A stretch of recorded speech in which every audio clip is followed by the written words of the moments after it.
In this video we will discuss about the molecular term symbols. In the last video I have discussed about the atomic terms and term symbols. So now in this video we will discuss about the molecular term symbols. So molecular term symbols are represented as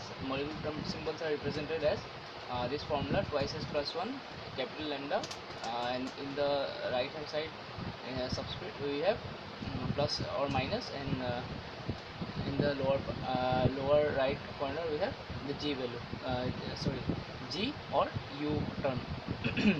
The g term is for Gerard symmetry and u is for ungerard symmetry. These are two terms that represents the symmetry of the orbitals. Okay, g means Gerard and u means ungerard. This representation is only for homogeneous diatomic molecules, and for heterogeneous diatomic molecules we will use this formula, where instead of this g or u term we use this term omega. This omega is equals to L plus of S. L is the orbital angular momentum quantum number, and the S is the spin angular momentum quantum number. Here capital lambda is similar to capital L that we have used in atomic term symbols. Here for lambda equals to 0, 1, 2, 3 we have. For 0 it is summation, for S it is pi, and for 0 it is summation, for 1 it is pi, for 2 it is capital delta, and for 3 it is phi. Okay, so these are the representations. So these two configurations are very important, so please pause the video and write down these configurations. So for electrons means the total number of electrons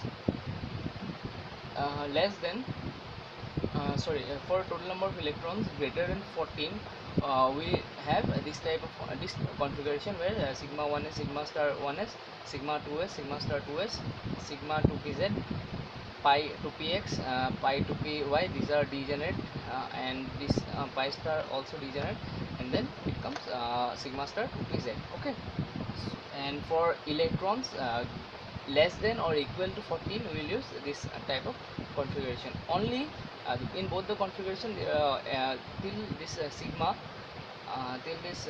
star 2s it is same, but after the sigma star 2s it changes out.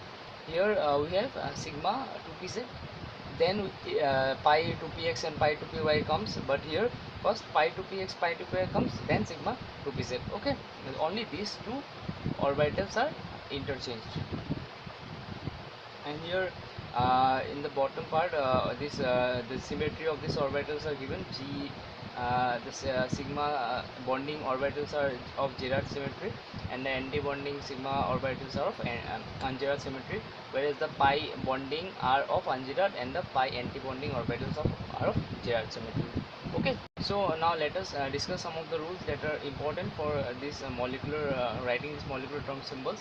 The first rule says that if the symbol is summation, then only plus and minus superscripts are used.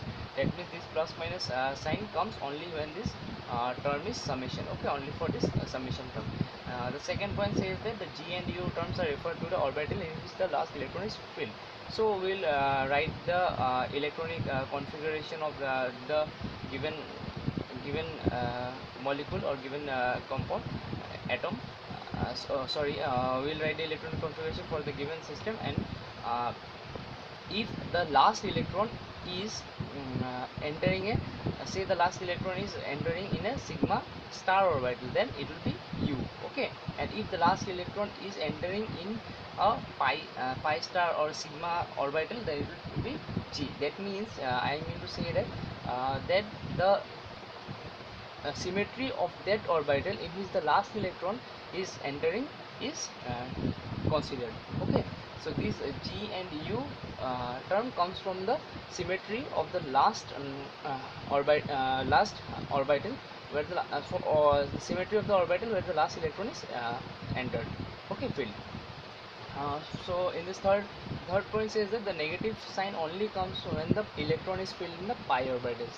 That means when the last electron, that is the valence electron, is filled in the pi orbital, then only this negative sign comes. Okay, this negative sign comes.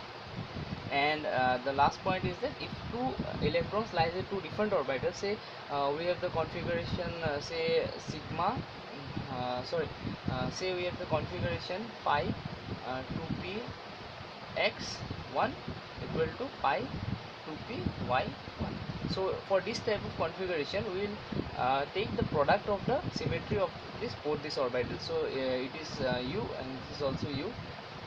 So it will simply come out as G, because same symmetry, if the product of two same symmetry orbitals are taken, then we'll get G, and if the two symmetries are different, then we'll get U. Okay, so these are the rules that are required for the calculation of the molecular term symbols.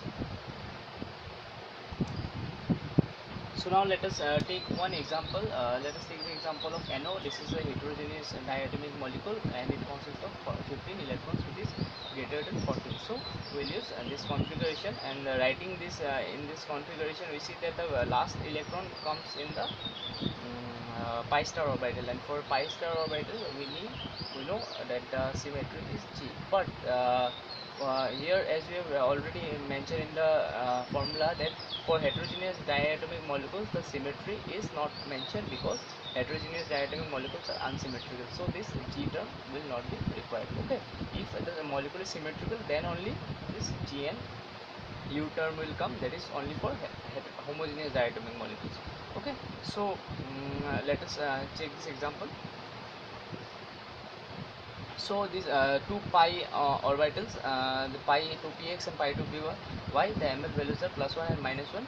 So the electron can either enter in the +1 orbital or in the -1 orbital. Okay, so we don't need the sign here. We just both the cases the value will be 1 only. So we only need the magnitude, not the sign. Okay, so for this the lambda value will be 1, and for lambda equal to 1, it corresponds to the term pi. Okay, it corresponds to the pi term. So this is lambda equals 1, and it corresponds to the pi term. For the spin is there is only one electron, and the spin will be half, and the multiplicity will come out as 2.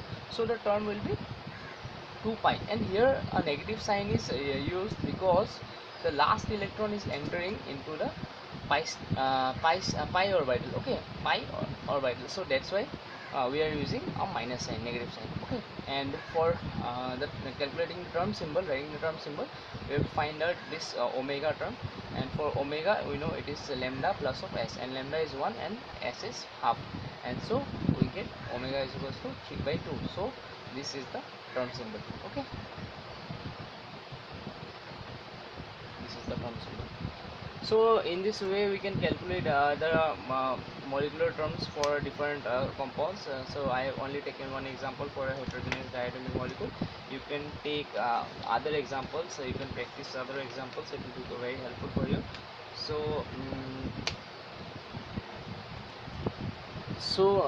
okay, let me take one more example. So let us take the example of the H2 molecule in the ground state. So in the ground state it is sigma 1s2, the configuration is sigma 1s2, and in the 1s orbital both the electrons are in the 1s orbital. Okay, so lambda value will be 0, and for 0 it corresponds to this summation term. S is also 0 because both the electrons are in pair, and twice s plus 1 is the multiplicity is 1.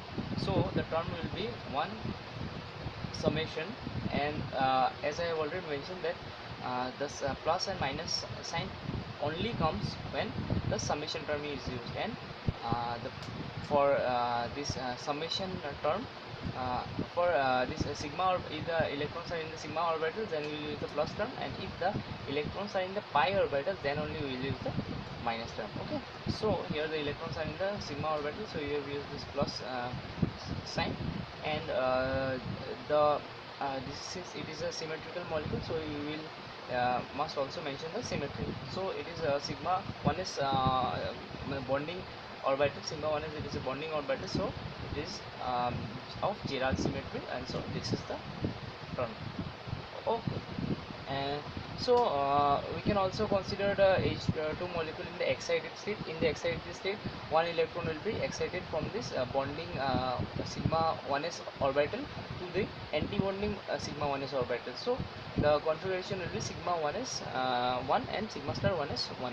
Okay, so both the electrons, the ml values will be 0, so lambda will be equal to 0, and it will correspond to this summation term, and s will be 1 because both the electrons are parallel, and the multiplicity comes out to be 3, and the term comes out to be 3 summation, and this will be plus because both the electrons are in the sigma orbitals, and this symmetry, and I have already mentioned, if two electrons are present in two different orbitals, then we have to multiply the symmetry of the both the orbitals. So sigma bonding is of Gerard symmetry, and sigma anti-bonding is of un-Gerard symmetry, so we will multiply this and we will get U symmetry. So the term is 3 summation U plus. Okay, so this is all about the molecular term symbols.